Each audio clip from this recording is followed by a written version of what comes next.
we're in the middle of the first halacha.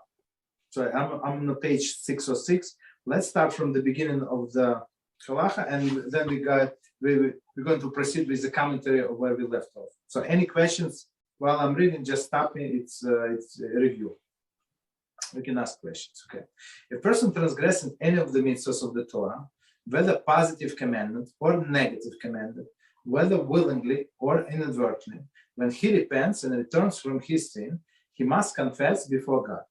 Blessed be he, as it states in Shmos 5 in verses 6 and 7. If man or a woman commits any of the sins of man, they must confess the sin they committed. So as we explained last time, it's a positive commandment, one of the 613 commandments, to confess. When we did something wrong, whether negative or positive, or I didn't do some positive commandment, whatever was it, so I have to confess. Okay. This refers to the verbal confession. This confession is a positive commandment. Okay, we said that. Continue. How does one confess? He states, I implore you, God, I sin, I transgress, I committed iniquity. So that's how we do it, as we explained last time. Before you, by doing the following: behold, I regret, I'm embarrassed, and of my deeds. I promise never to repeat this act again. So that's the formula, as we said in the past, that's the formula for Teshuvah. So he said, so first you acknowledge what you did, right? Then you be embarrassed, feel bad about it, like don't be proud, and promise not to do it again. So basically, many people that I meet, that they say, okay, I'm a different person, but I remember when I was 10 years ago, and they start like telling things without any regret. So there is no Teshuvah. You understand that there is no regret. He regrets that maybe he didn't do more when he has the opportunity. You understand? That's the problem. That's not complete Teshuvah. Or a woman told me that she's a modest now, but she still keeps jeans from her previous year. I say, you're normal? How is it Teshuvah? She said, I feel like it's from my good memories. I said, it's not good. You have to throw out. You understand? So if you feel a regret, it's like disgusting to you. So how is it Teshuvah? Moshe, you want to ask a question? Okay. So, all right, continue.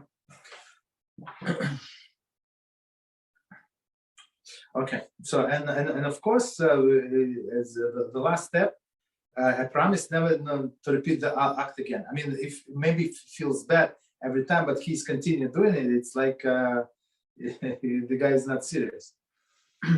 These are essential elements of the confessional prayer. Whoever confesses profusely.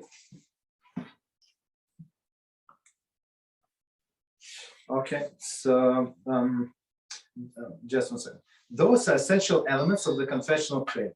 Whoever confesses profusely and elaborates on these matters is worthy of praise.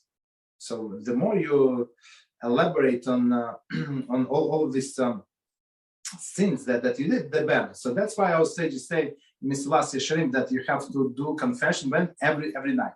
So and every night before going to sleep, have to do the reckoning. What did I do this day?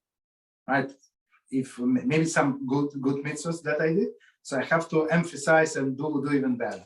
And if some transgressions, so decide not to do it again. But at the end of the day, you might remember. If you decided to do months later, there is no way that you would remember what you did. Continue. Those who bring sin offering or guilt offering must also confess their sins when they bring their sacrifices for their inadvertent and willful transgressions. So we said, very interesting. So the guy said, okay, he's a he shook the garment, right? So in our class Laws of Teshuvah, we said it's not allowed to shake the garment. Why? Because it's the lack of laundry. I mean, if it was very dusty, and we said there is some condition, so like see, he vigorously shook the garment.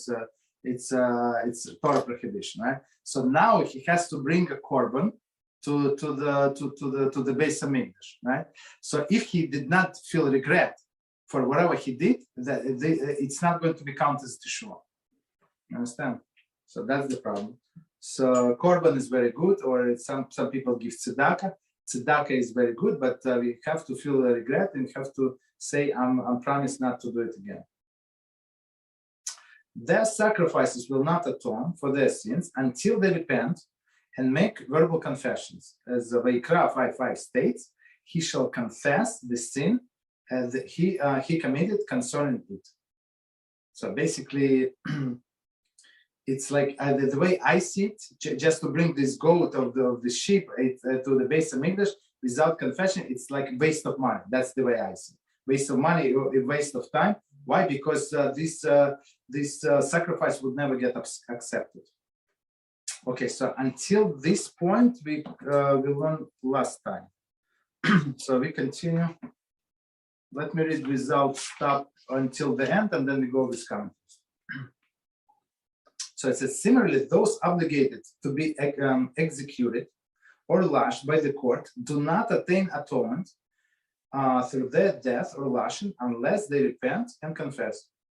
Similarly, someone who injures a colleague or damages his property does not attain atonement, even though he pays him what he owes, until he confesses and make commitment never to do such a thing again, as implied in the phrase in Shmos, right? Same place. What is it? Okay, whatever was it? Any of the sins of man.